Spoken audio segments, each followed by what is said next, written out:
The sonar image materialized on the screen at 10:23 in the morning on May 17, 2024, displaying an unmistakable shape resting on the bottom of Detroit Lake Reservoir in the Cascade Mountains of Oregon. The Oregon State Marine Board inspection team, conducting routine underwater mapping operations to assess dam infrastructure, had discovered something that shouldn't have been present there. A large vessel lying 18 feet below the surface, perfectly preserved by the cold, fresh water of the mountain reservoir. Within hours, a dive team would descend into the depths to investigate the anomaly. What they discovered was a pristine 1959 Chris-Craft Constellation, a 26-foot mahogany runabout that represented the pinnacle of American boat craftsmanship. The vessel's registration numbers, still visible despite 62 years underwater, would lead investigators to a name that older residents of the area immediately recognized: Dr. Andrew Michael Johnson, a beloved family physician who had vanished without a trace from Detroit Lake on August 12, 1962, along with his prized Chris-Craft. The discovery would reopen one of Oregon's most enduring mysteries, a case that had haunted the small communities around Detroit Lake for over 6 decades. Dr. Johnson's disappearance had been investigated extensively in 1962, with search efforts involving dozens of boats, divers, and even military helicopters. Yet despite all those resources and weeks of searching, neither the doctor nor his distinctive mahogany boat had ever been found. Until now. Before we reveal the complete story of Dr. Andrew Johnson and the shocking discoveries made inside that sunken Chris-Craft, make sure you're subscribed to our channel and hit that notification bell. This case demonstrates how modern technology can finally solve mysteries that eluded investigators for generations, and how the truth can remain hidden in plain sight beneath the surface of a peaceful mountain lake. This is the story of Dr. Andrew Johnson, a dedicated physician who loved the water, and the summer day in 1962 that ended with his disappearance into the depths of Detroit Lake. A mystery that would take 62 years and advanced sonar technology to finally solve. In August 1962, Dr. Andrew Michael Johnson was 41 years old and serving as the primary physician for the communities of Detroit, Idanha, and the surrounding areas of the North Santiam Canyon in Oregon. Standing 5 feet 11 inches tall with dark brown hair beginning to gray at the temples, warm hazel eyes, and the reassuring presence that made patients trust him immediately, Dr. Johnson was more than just a doctor to the people of this rural mountain region. He was a pillar of the community. Andrew had been born in Portland, Oregon, in 1921, the eldest of 3 children. His father, Thomas Johnson, worked as an engineer for the Oregon Department of Transportation, while his mother, Margaret Johnson, was a school teacher. Andrew had 2 younger sisters, Patricia, who was 39 years old in 1962 and worked as a nurse in Salem, and Caroline, who was 37 and lived in Eugene with her family. Andrew's path to medicine had been shaped by the Great Depression and World War II. He had worked his way through the University of Oregon, graduating in 1942 with honors. He had immediately enlisted in the United States Army Medical Corps, serving as a field medic in the European theater from 1943 to 1945. The experience of providing medical care under the most difficult circumstances had reinforced his calling to medicine and taught him to remain calm and effective in any situation. After the war, Andrew had attended the University of Oregon Medical School in Portland, graduating in 1950 at age 29. Rather than establishing a practice in the city where he could have earned substantially more money, Andrew had chosen to serve rural Oregon, recognizing that mountain communities desperately needed qualified physicians. In 1951, he had opened his practice in Detroit, Oregon, a small town of fewer than 400 residents that served as a gateway to the newly constructed Detroit Dam and Reservoir. Andrew's personality was characterized by dedication, compassion, and quiet strength. He was the kind of doctor who made house calls at 2 o'clock in the morning in snowstorms, who treated patients regardless of their ability to pay, who knew every family in his service area by name. He delivered babies, set broken bones, treated illnesses, and provided the only reliable medical care for miles in any direction. Parents trusted him with their children, elderly patients relied on him, and the community respected him deeply. In 1952, Andrew had married Dorothy Mitchell, a teacher at Detroit Elementary School. By 1962, they had 3 children: a daughter, Sarah, who was 8 years old, a son, Michael, who was 6, and another daughter, Jennifer, who was 3. The family lived in a comfortable house on the edge of Detroit, with a view of the lake and mountains. By all accounts, Andrew's marriage was strong, his children were happy, and his life was exactly what he had hoped it would be. Meaningful work in a beautiful place, surrounded by people he cared about. Andrew's one indulgence, his escape from the demanding nature of rural medical practice, was his 1959 Chris-Craft Constellation. He had purchased the beautiful mahogany runabout in 1960, fulfilling a dream he'd had since childhood of owning a classic wooden boat. The Chris-Craft, which he had named Hippocrates, after the father of medicine, was meticulously maintained and represented the finest American boat craftsmanship of the era. On weekends and occasional summer evenings after office hours, Andrew would take his family out on Detroit Lake, cruising the reservoir's crystal-clear waters, exploring the flooded forest that had been submerged when the dam was built in 1953, and teaching his children to water ski. For Andrew, time on the water was restorative, a way to decompress from the stress of being solely responsible for the health of an entire region. By the summer of 1962, Andrew's medical practice was thriving. He had recently expanded his office, hiring a nurse practitioner to help manage the growing patient load. He was respected not just as a doctor, but as a community leader, serving on the local school board and organizing fundraisers for the volunteer fire department. He and Dorothy had been planning to build a new, larger home closer to the lake, with enough space for their growing family and visiting relatives. On Sunday, August 12, 1962, Andrew had what should have been a relaxing day off planned. His medical practice was closed on Sundays except for emergencies, and he had arranged for Dr. Henry Patterson, a physician from Salem who occasionally covered for him, to handle any urgent calls. The weather forecast was perfect: clear skies, temperatures in the high 70s, and calm winds. Andrew planned to take the Hippocrates out for a solo cruise around the lake, something he occasionally did when he needed time to think and recharge. Dorothy later told investigators that Andrew had seemed in excellent spirits that morning. He had breakfast with the family at 8 o'clock in the morning, played with the children in the yard for an hour, and left for the marina at 10:30 in the morning.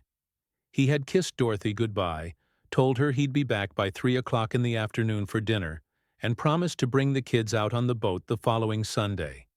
He was wearing his typical summer boating clothes: khaki, shorts, a white polo shirt, a blue windbreaker, and his favorite captain's hat.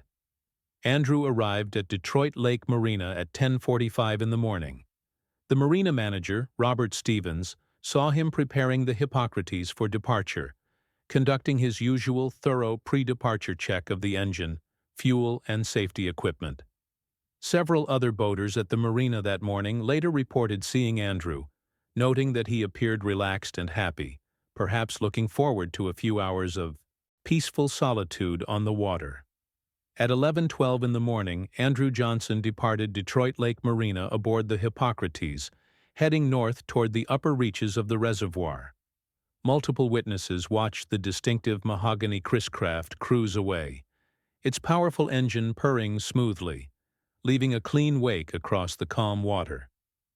It was a beautiful sight.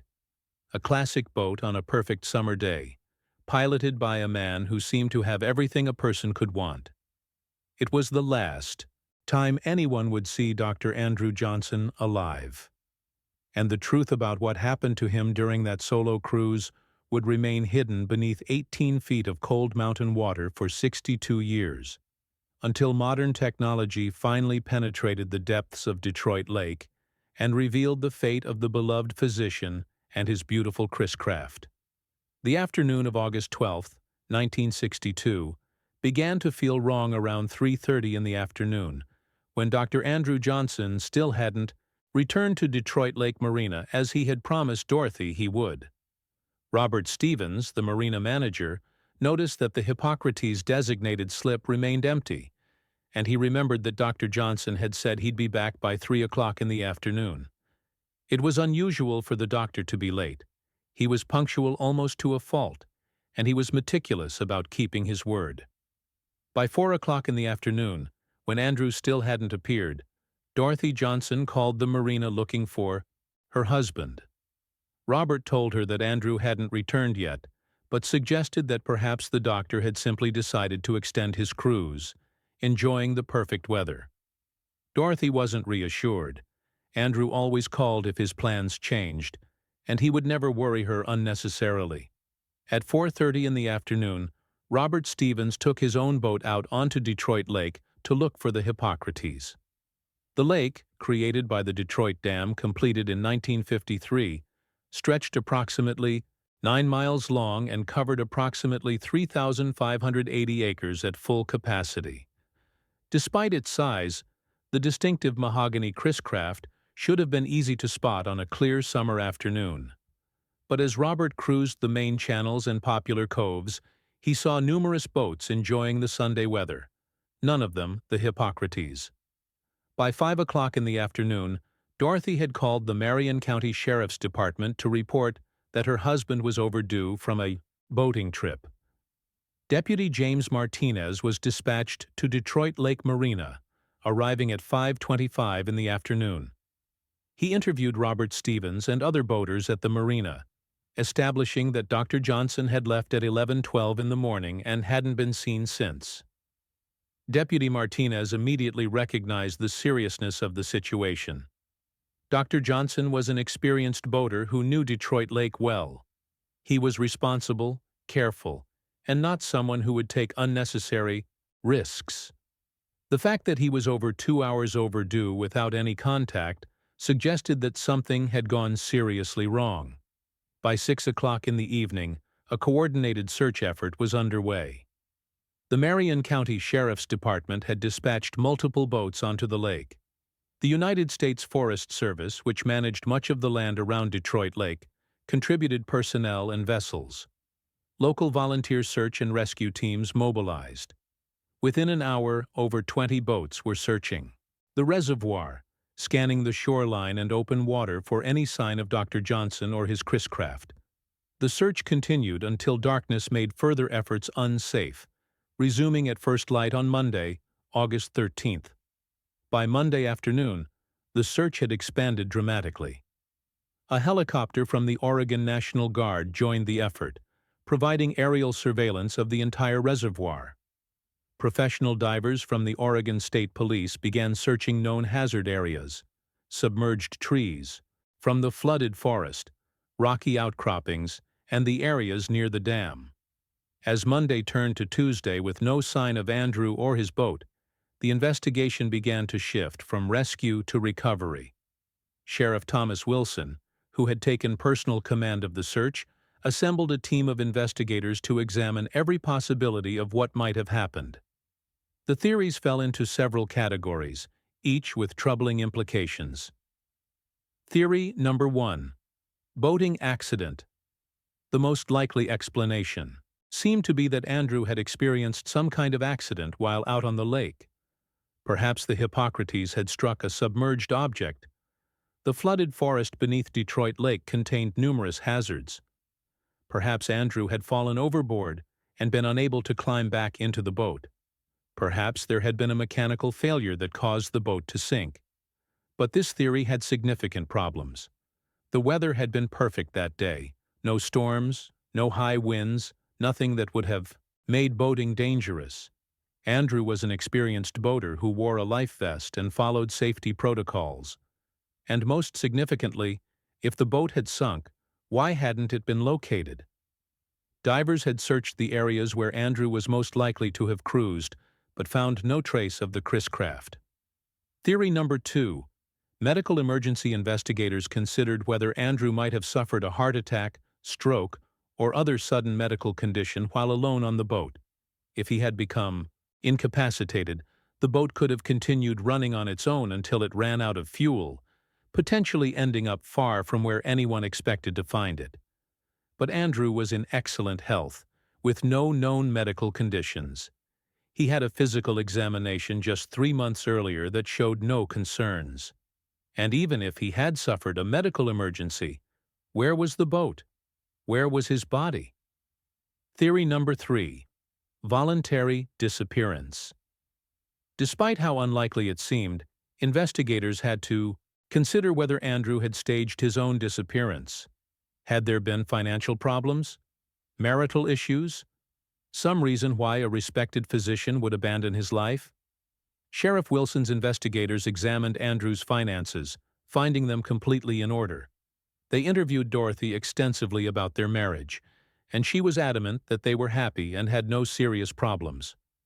They spoke with colleagues, patients, and friends, all of whom described Andrew as devoted to his family and practice. Nothing in Andrew's life suggested he had any reason to disappear voluntarily. Theory number 4. Foul play. The possibility that Andrew had been the victim of a crime couldn't be ruled out. But who would want to harm a beloved small-town doctor? And how would someone have attacked him on the water without witnesses? Investigators found no evidence of enemies, no threats against Andrew, no indication that he was involved in anything that would make him a target. The theory seemed far-fetched, but in the absence of any other explanation, it couldn't be dismissed entirely. By the end of August 1962, 3 weeks after Andrew's disappearance, the active search had been called off. The Marion County Sheriff's Department kept the case open, but without the boat, without a body, and without any clues about what had happened, there was nothing more they could do. The official determination was that Dr. Andrew Johnson had likely died in a boating accident, with his body and vessel never recovered from Detroit Lake's depths. The impact on the community was devastating. Detroit and the surrounding towns had lost not just a doctor but a friend, a leader, someone who had been integral to daily life in the North Santiam Canyon. Dorothy Johnson was left to raise 3 young children alone, without her husband and without answers about what had happened to him. The medical practice Andrew had built closed within months, as no other physician could be found to serve the rural area. Andrew's family never stopped hoping for answers. His sisters Patricia and Caroline organized additional private searches over the years. Dorothy kept Andrew's office exactly as he had left it for over a decade, unable to let go without knowing the truth. The children grew up with a father they barely remembered, knowing him only through photographs and their mother's stories. As years passed, Andrew's disappearance became part of local lore. Old-timers would tell stories about the doctor who vanished on Detroit Lake, speculating about what might have happened. Some claimed to have seen the ghostly shape of a mahogany boat cruising the lake at dawn. Others suggested that Andrew's body and boat were trapped in the submerged forest, hidden so thoroughly they would never be found. By the 1990s, most people who had personally known Andrew Johnson had moved away or passed away. Dorothy died in 1998, 36 years after her husband disappeared, never learning what happened that August day. The case existed primarily in archived files and occasional mentions in books about Oregon mysteries. In 2024, Detroit Lake was facing challenges related to aging infrastructure. The Detroit Dam, completed in 1953, required regular inspection and maintenance. The Oregon State Marine Board, in cooperation with the United States Army Corps of Engineers, had scheduled a comprehensive underwater survey of the reservoir to assess dam infrastructure, check for sediment buildup, and map the lake bottom using modern sonar technology. The survey work began in early May 2024, conducted by Marine Survey Solutions, a specialized company from Seattle equipped with advanced side-scan sonar and remotely operated vehicles, commonly known as ROVs. Project manager Lisa Chen had overseen dozens of similar surveys, but what her team found in Detroit Lake would be unlike anything they had encountered before. On May 17, 2024, at 10:23 in the morning, sonar operator David Martinez was mapping a section of the lake about 2 miles north of the marina, in an area that had been heavily forested before the reservoir was created. The sonar image showed the expected underwater topography, submerged trees, rocks, and the uneven lake bottom. But then a distinctive shape appeared on the screen, clear and unmistakable. "Lisa, you need to see this," David called out. "I've got what looks like a boat down there, and it's intact." Lisa examined the sonar image. David was right. The shape was clearly a vessel, approximately 26 feet long, resting upright on the lake bottom at a depth of 18 feet. The image quality was remarkable, showing details of the hull shape and what appeared to be a cabin structure. What was most unusual was the boat's condition. After decades underwater, most vessels deteriorate significantly, especially wooden boats. But this one appeared structurally sound, suggesting it had sunk relatively quickly and had been preserved by the cold, fresh water and lack of oxygen at depth. Lisa immediately contacted the Marion County Sheriff's Department. By 2 o'clock in the afternoon, a specialized dive team from the Oregon State Police had arrived at the site. The dive operation was carefully planned. 18 feet wasn't dangerously deep, but the submerged forest created potential hazards for divers. At 3:15 in the afternoon, 2 divers descended to investigate the sonar contact. What they found took their breath away. A vintage Chris-Craft runabout, its distinctive mahogany hull remarkably preserved, resting on the silty bottom as if it had been placed there deliberately. The boat's registration numbers, still visible on the bow, were documented and radioed to the surface. Within an hour, investigators had traced the registration numbers to a 1959 Chris-Craft Constellation registered to Dr. Andrew Michael Johnson of Detroit, Oregon. A quick check of historical records revealed the connection.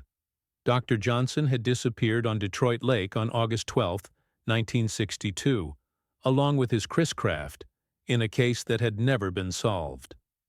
By 5 o'clock in the afternoon, Detective Robert Chen of the Marion County Sheriff's Department had arrived at the site.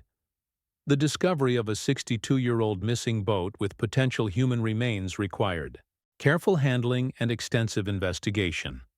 Over the next 3 days, a recovery operation was conducted. Due to the boat's historical significance and the potential for evidence related to a decades-old disappearance, every step was documented. On May 20th, using a specialized crane and flotation devices, the Chris-Craft was carefully lifted from the lake bottom and transported to a secure facility for examination. The boat's condition was remarkable. The cold, fresh water of Detroit Lake had acted as a preservative, slowing decay and protecting the mahogany hull. The cabin was largely intact, though filled with silt and lake debris that had accumulated over 6 decades. Inside the cabin, forensic investigators made the discovery that confirmed everyone's suspicions: human skeletal remains, still partially clothed, sitting in the boat's pilot seat. Personal effects found with the remains included a wallet containing a driver's license for Andrew Michael Johnson, a waterproof watch stopped at 12:47 in the afternoon, and a wedding ring engraved with AJ and DM, 1952. Detective Chen faced the difficult task of locating Dr. Johnson's surviving family members. His wife Dorothy had died in 1998, but his 3 children were still alive. Sarah Johnson Williams, now 70 years old and living in Bend; Michael Johnson, 68 years old, living in Portland; and Jennifer Johnson Brooks, 65 years old, living in Salem. On May 22nd, Detective Chen contacted the 3 siblings to inform them that their father's boat had been found in Detroit Lake, along with remains believed to be Dr. Johnson's. For the three elderly siblings, the news brought a flood of emotions: relief that their father had finally been found, grief at the confirmation of his death, and hope that after 62 years, they might finally understand what happened on that August day in 1962. The investigation into what happened to Dr. Andrew Johnson, dormant for over 6 decades, was suddenly active again, and the evidence preserved in that sunken Chris-Craft would finally reveal the truth about the beloved physician's fate. The forensic examination of the recovered Chris-Craft and Dr. Andrew Johnson's remains took place over 3 weeks in June 2024, conducted at the Oregon State Police Forensic Facility in Salem. Dr. Patricia Moore, a forensic anthropologist with extensive experience in underwater recoveries, led the analysis in coordination with Detective Robert Chen and a team of specialists in marine archaeology and accident reconstruction. DNA analysis confirmed what the personal effects had already suggested. The skeletal remains were those of Dr. Andrew Michael Johnson. The confirmation came through DNA comparison with his 3 children, all of whom had provided samples. After 62 years of uncertainty, the Johnson family finally had definitive proof of their father's fate. The forensic examination revealed critical information about how Andrew died. Dr. Moore's analysis of the skeletal remains showed a significant fracture to the left side of the skull, consistent with blunt force trauma. However, the pattern of the fracture and the lack of other injuries suggested this wasn't an assault. Rather, it appeared Andrew had struck his head on something, likely the boat itself. The Chris-Craft's condition provided crucial clues about what had happened. Marine archaeologist Dr. James Wilson, brought in to examine the vessel, made several significant discoveries. The boat's hull showed no damage from collision with rocks or submerged objects. The engine, when examined, was found to have a catastrophic failure in the cooling system. Specifically, the water pump had seized, likely causing the engine to overheat rapidly. Most tellingly, examination of the boat's cabin revealed that the windshield frame had a significant impact mark with traces of biological material that DNA testing confirmed belonged to Andrew. The position and angle of this impact site aligned perfectly with the skull fracture Dr. Moore had documented. Detective Chen worked to reconstruct the sequence of events.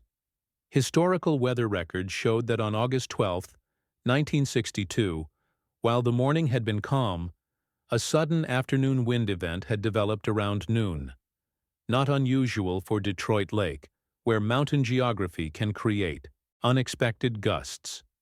Wind speed records from the Detroit Dam Station showed sustained winds of 25 to 30 miles per hour between 12:30 in the afternoon and 1 o'clock in the afternoon.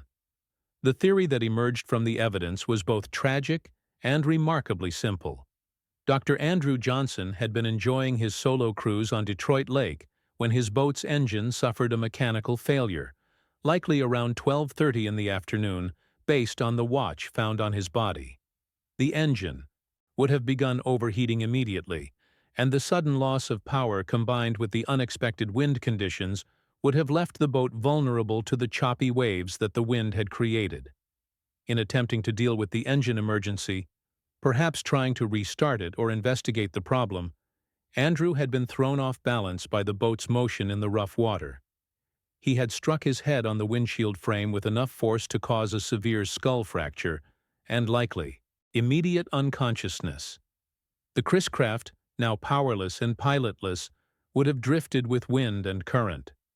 With Andrew unconscious or already deceased in the cabin, unable to send a distress signal or activate safety equipment, the boat would have taken on water through the engine cooling system's failed components.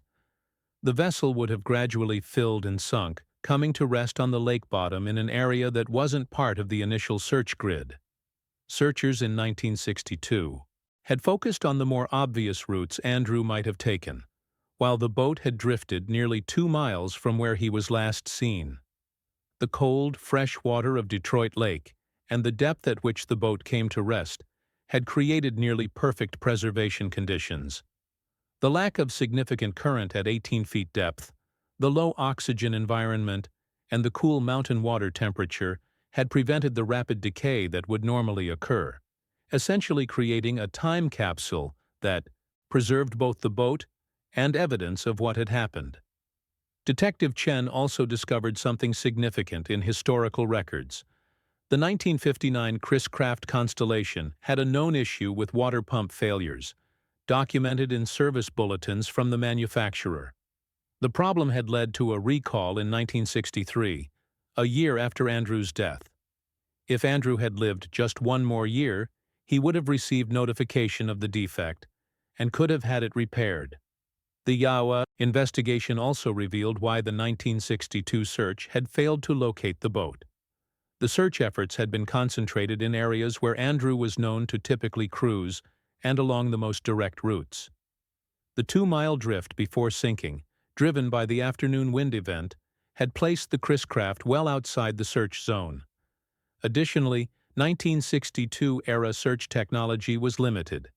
No sonar, no underwater cameras, just visual searches and basic dive operations in obvious hazard areas. On June 28, 2024, the Marion County Sheriff's Department held a press conference to announce the resolution of Dr. Andrew Johnson's 62-year-old disappearance. Detective Robert Chen, alongside Dr. Patricia Moore and Marion County Sheriff Jennifer Martinez, presented the findings to assembled media, community members, and the Johnson family. Dr. Andrew Johnson died in a tragic boating accident on August 12, 1962, Detective Chen announced. His boat suffered a catastrophic mechanical failure while he was alone on Detroit Lake. In attempting to deal with the emergency during suddenly rough weather conditions, Dr. Johnson struck his head and lost consciousness. His vessel drifted and eventually sank in an area that wasn't searched in 1962. The cold waters of Detroit Lake preserved both Dr. Johnson's remains and his Chris-Craft, allowing us, 62 years later, to finally determine exactly what happened. The evidence presented was comprehensive and conclusive. The skull fracture matched the impact point in the boat.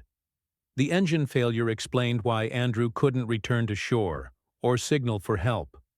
The weather records explained the rough conditions that contributed to the accident. The location where the boat was found explained why it hadn't been discovered despite extensive 1962 search efforts. Sarah Johnson Williams, Michael Johnson, and Jennifer Johnson Brooks sat together in the front row, holding hands as they learned the complete truth about their father's death. After the formal presentation, Sarah addressed those gathered. "For 62 years, our family has lived with questions," Sarah said, her voice steady despite visible emotion. "Our mother died without knowing what happened to the man she loved. We grew up without our father, always wondering if he had suffered, if he had known he was dying, if there was something we could have done. Today, we finally have answers. Our father died quickly, probably without even realizing what was happening. It was a tragic accident, nothing more sinister than bad luck and mechanical failure. While we grieve for the life he didn't get to live, we're grateful to finally know the truth." The investigation also revealed the human cost of Andrew's death beyond his immediate family. The North Santiam Canyon region had struggled for years after losing its only physician. Several elderly patients, who had relied on Dr. Johnson's care, had died in the years following his disappearance, unable to access regular medical treatment. The community's health outcomes had suffered measurably until another doctor was recruited to the area in 1967, 5 years after Andrew's death. Historical records showed that Dorothy Johnson had fought tirelessly to keep search efforts active in the months and years after Andrew disappeared. She had organized private searches, hired divers, and never accepted that her husband was simply gone. In the years before her death in 1998, she had told her children that she felt Andrew was still in the lake, that someday he would be found. She had been right, though she hadn't lived to see it confirmed. The 1959 Chris-Craft Constellation, after being thoroughly examined and documented, was carefully restored by a team of marine historians and boat preservation specialists. The vessel, a beautiful example of classic American boat craftsmanship, was placed on permanent display at the Oregon Maritime Museum in Portland. The exhibit tells Dr. Johnson's story and serves as a memorial to a dedicated physician who served his community selflessly. The exhibit includes photographs of Andrew with his family, his medical license, testimonials from former patients, and a detailed explanation of what happened on August 12, 1962. Visitors can see the actual boat that carried him to his fate, preserved remarkably well after 6 decades underwater. Dr. Andrew Michael Johnson was finally laid to rest on July 15, 2024, at Detroit Cemetery, overlooking the lake where he had spent his final moments. The funeral was attended by over 200 people, including his 3 children, his grandchildren and great-grandchildren, elderly former patients who remembered his care, and residents of the North Santiam Canyon who wanted to honor a man who had given so much to their community. His headstone, chosen by his children, reads, Dr. Andrew Michael Johnson, 1921 to 1962, beloved husband, father, and physician, served with compassion, lost to the lake he loved, finally home. The watch found on Andrew's body stopped at 12:47 in the afternoon, likely the moment of the fatal impact, was given to his son Michael, who keeps it as a connection to the father he barely remembers. The wedding ring was given to his daughter, Sarah, who wears it on a chain around her neck, and Jennifer received her father's medical bag, recovered from the boat, a tangible reminder of the life he lived in service to others. Detroit Lake continues to be a popular recreation destination, drawing thousands of visitors each summer. Most who boat on its waters have no idea that beneath the surface, a 62-year mystery once lay waiting to be solved. But those who visit the small cemetery above the lake can see Dr. Johnson's grave and understand that even the most peaceful settings can hide tragic stories, and that sometimes the truth takes decades to surface. The case of Dr. Andrew Michael Johnson stands as a poignant reminder that not every disappearance involves foul play, and that sometimes the simplest explanation, a tragic accident, is the correct one. What makes this case particularly significant is how modern technology finally solved a mystery that had eluded investigators for over 6 decades. The mechanical failure that killed Dr. Johnson was a known defect that the manufacturer addressed with a recall in 1963, just 1 year too late to save his life. This tragic timing highlights how product safety improvements often come at the cost of lives lost, and why vigilant reporting of equipment failures is essential. Andrew's death contributed to better understanding of marine engine reliability, though he never lived to benefit from those improvements. The case also demonstrates the dramatic evolution of search and rescue technology. In 1962, searchers relied on visual observation, basic diving, and systematic grid searches. They did their best with available tools, but without sonar, GPS, or underwater cameras, finding a sunken vessel in a large reservoir was nearly impossible. The 2024 discovery came not from a dedicated search for Dr. Johnson, but from routine infrastructure inspection using technology that didn't exist when he disappeared. For the Johnson family, the resolution brought complex emotions. Sarah, Michael, and Jennifer finally understood that their father hadn't abandoned them, hadn't been murdered, hadn't suffered a prolonged death. He had simply been the victim of mechanical failure and bad luck, unconscious within seconds, unaware of what was happening. While this knowledge couldn't restore the decades they lost without him, it provided the closure that their mother had desperately sought, but never received. The case prompted reflection on how many other cold cases might be solved if resources were devoted to systematic underwater surveys of lakes and reservoirs. Experts estimate that dozens of missing persons cases in the United States involve vehicles or boats that sank and were never located. Modern sonar technology could potentially solve many of these mysteries, bringing closure to families who have waited decades for answers. Dr. Johnson's story also serves as a reminder about solo boating safety. While Andrew was experienced and careful, accidents can happen to anyone. Modern safety protocols, including requirements for emergency locator beacons, GPS tracking, and check-in procedures for solo boaters, might have saved his life, or at least allowed for faster location of his vessel. Today, the Chris-Craft Hippocrates rests in the Oregon Maritime Museum, a beautiful boat that became a tomb and finally a memorial. Visitors who see it learn not just about a tragic accident, but about a dedicated physician who gave his life to serving rural Oregon communities. Dr. Andrew Johnson served his country in World War II, healed countless patients in peacetime, and died doing something he loved. His legacy lives on in the lives he touched, the family he created, and the reminder that even in tragedy, there can eventually be understanding and peace.